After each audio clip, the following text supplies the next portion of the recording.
Alright, so it is really late on Saturday night. It is, 2:05, but I'm back in State College. Yay! Um, I've already done 2 blogs for this week, so I decided that I was going to do a video blog, especially to test this out because my story that I'm about to tell, words could probably not do it justice without animation. So we were on a flight. I had gone through both my flights. The first one was awesome. The second one was, obviously, if you've been keeping up with my blog, not so awesome. The third one really topped it off. So this is Dulles. This is just a little puddle jumper. This is Dulles State College. And so we get all on the flight. There are a total of like 38 seats, so it's pretty cramped. And the woman is giving her spiel about safety and blah, blah, blah, blah.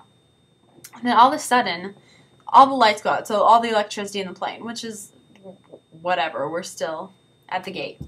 But it's like an awkwardly long silence. And then they turn on, like they rev the engines, and so the propellers start going. Then we see all this smoke come from the back of the plane. We're all like, I don't really know if that should be happening. And the flight attendant doesn't really seem to be paying attention. We're all staring out the right side of the plane where there's just plumes of white, puffy things coming out, just not looking good. And then the power comes back on, and flight attendant, still not paying attention, literally picks up from the word that she left off on and goes. And so everybody is dying in stitches, and she's like, and reminder, no smoking in the lavatories. And then the plane starts smoking again, and of course we bust out laughing. Although, it's probably not really funny that our plane is smoking and we're sitting inside of it and it's about to go flying. Probably not so good. But after the safety thing, the passengers realize that she didn't notice that it was smoking. So we tell her to go tell the pilots, and he comes over the intercom and says, oh, you know what? That's probably normal, but we're going to wait a few minutes and just see what happens. And the power goes out again. So we're like, okay, it's a little weird, but like the engines are still going, and he comes over again and says, the power, it's fine. There's just some little plug-in that's not working. Like, there's an outlet in the plane that controls all the electricity.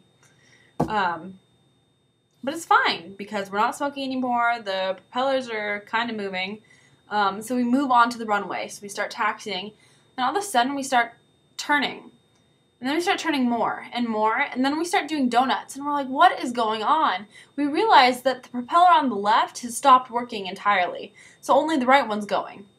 And so we're just in the tarmac, the middle of the Dulles runway, really, doing donuts because one propeller is working. We can't go straight. We can't go in any direction. And then, of course, the electricity goes out. So now we are stuck in the middle of Dulles with no electricity, spinning in circles because we can't really do anything. And then he decides to turn off the engine and restart. So we're sitting there, it's whatever, and then someone looks at the left side of the plane and is like, is that plane really supposed to be on this runway? We look out, and there's a plane coming towards us that is getting bigger and bigger and bigger. Granted, I'm sure that somebody somewhere was fully aware that we were sitting there, but it didn't really look at it like it. And so we finally get our engines going, and this plane is still coming towards us while we're in complete darkness, in the middle of nowhere. Well, really in the middle of everywhere.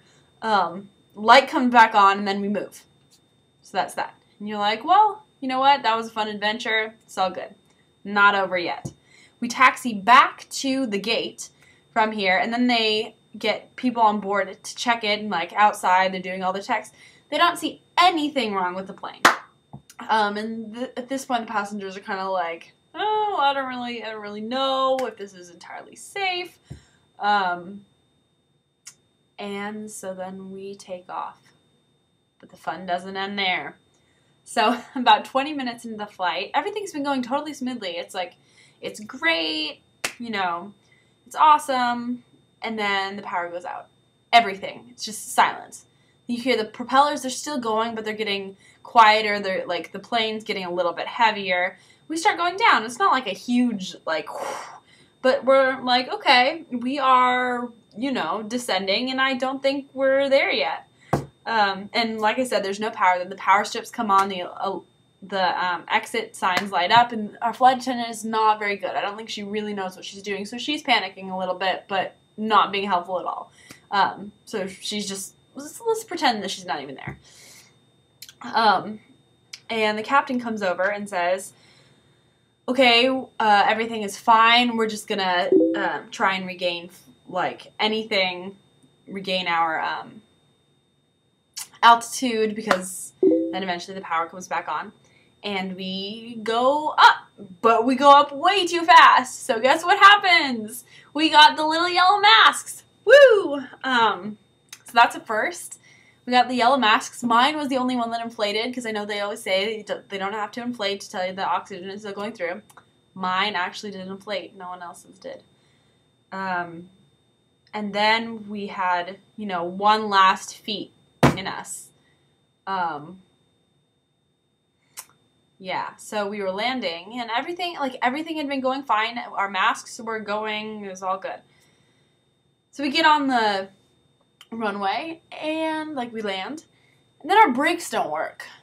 And we're like, alright, I feel like we're supposed to be slowing down at some point here, and so we're kind of freaking out. Because, you know, brakes, tarmac, you know, it'll run out at some point. And then the captain comes over while we're still going really fast. It's probably the co-pilot or whatever. And says that we do have enough runway and they're going to try and stop, but not to worry. Like, it'll be fine. Eventually we did stop, obviously. But it was disconcerting. And that's the end. That is the cap to the awesome 12-hour travel day.